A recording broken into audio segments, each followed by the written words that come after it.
Hey guys, welcome to Great and Gather Barbecue. It's Kyle, and today we are doing 3 slabs of St. Louis style cut ribs. I've done spare ribs in my video, I've done baby back ribs in my videos, and this is literally just coming from spare ribs. And so not to confuse you too much, but spare ribs are normally real thick. They have the kind of the rib tips on top. This just gets cut straight from the spare rib, and then it makes it look just like a normal, what you'd think about like as ribs from maybe like a barbecue joint. Most of the time, sometimes I guess they keep the rib tips on them, but a lot of times you get the St. Louis style cut. So if you've ever been confused, you're at the store and you're like, what's the difference between St. Louis style versus spare ribs versus back ribs, you know, or baby back ribs? So that's what we're doing today.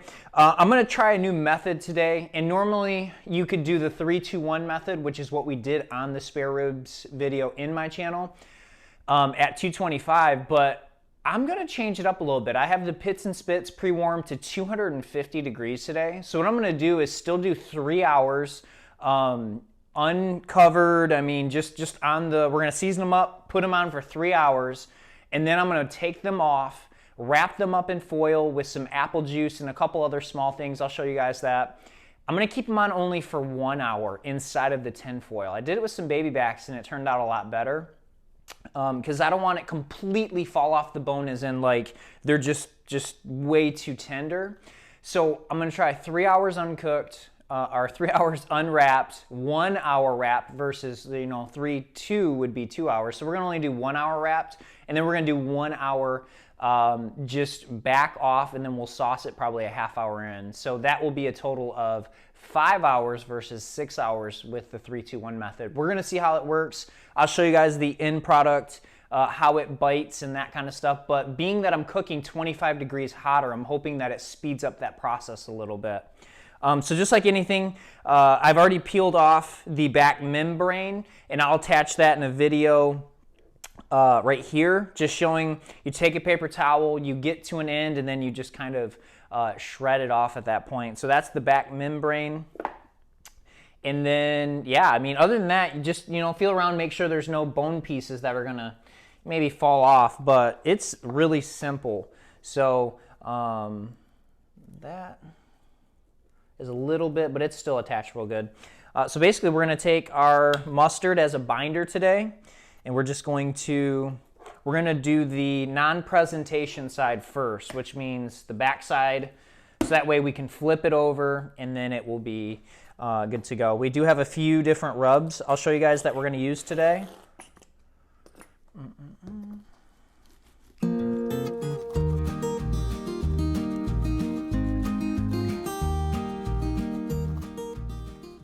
All right, so now that I got them all binded up, at least the back side of all of them, we're going to use kind of as a base coat on all of these, because I'm trying to get through some rubs too. I don't know about you guys, but I have so many rubs, and so I've been really diligent in starting to use them. I mean, they're starting to get low, which is good, because then I can order more at that point. I'm trying to get to the point where I don't have 45 rubs that have this much used out of them and still get more. So we're going to use the barbecue, Killer Hogs barbecue rub as the the base layer on all of these, and it should almost get me through it probably.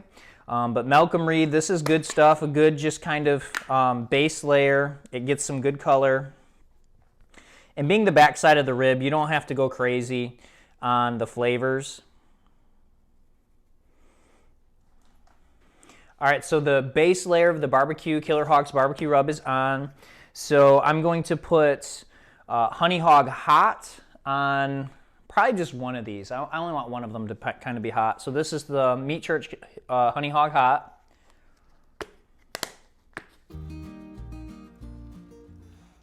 And then for these two, we're going to do the Holy Gospel by Meat Church.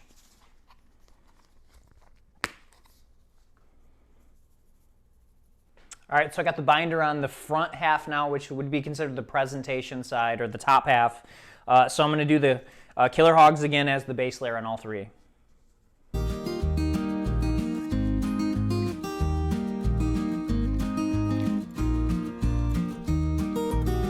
All right, so now I got them all seasoned up. This one has the Killer Hogs barbecue rub and Honey Hog hot, and actually Honey Hog on top of that. So it's a 3 seasoned rub on top, or layered, should you say.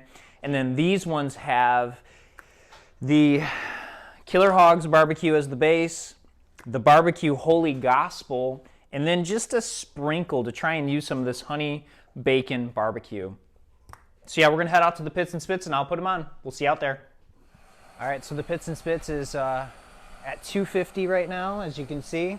So yeah, we're gonna put them on and we are going to let them run for 3 hours.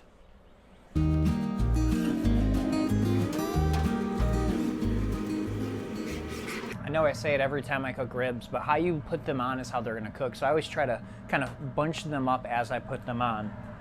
Get as much meat in between the bones as possible.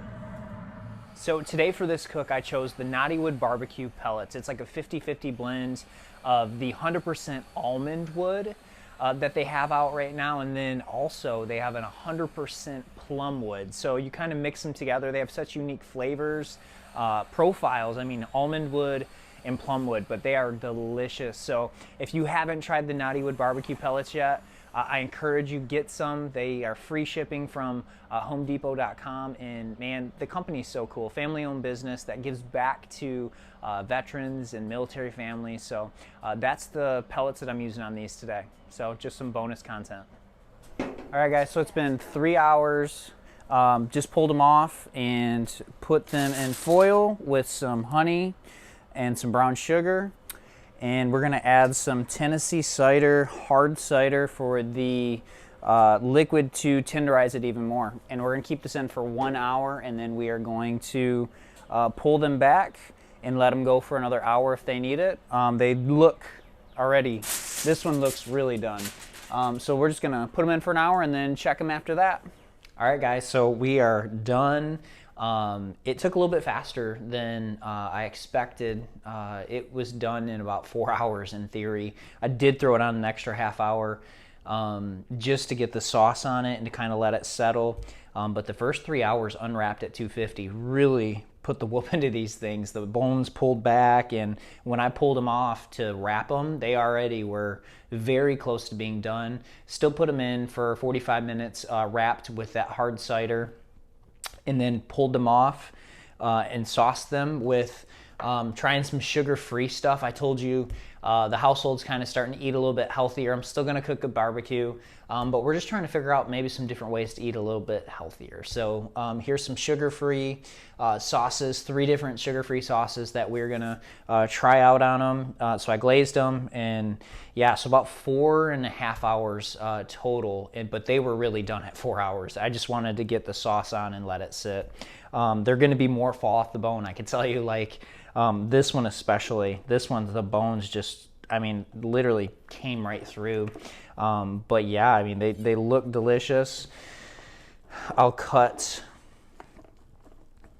through one of them and kind of show, maybe I'll just cut through. There we go. Yeah. We'll see if this camera can pick that up.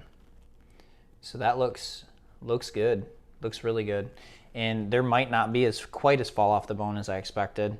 I can't pull that out. That's kind of when you see people be able to just pull. This one I think you can, but you know, they all cooked a little differently, but I can't just like pull the bone out necessarily. So that's kind of a perfect cooked one in my opinion. Let me do a little bite test.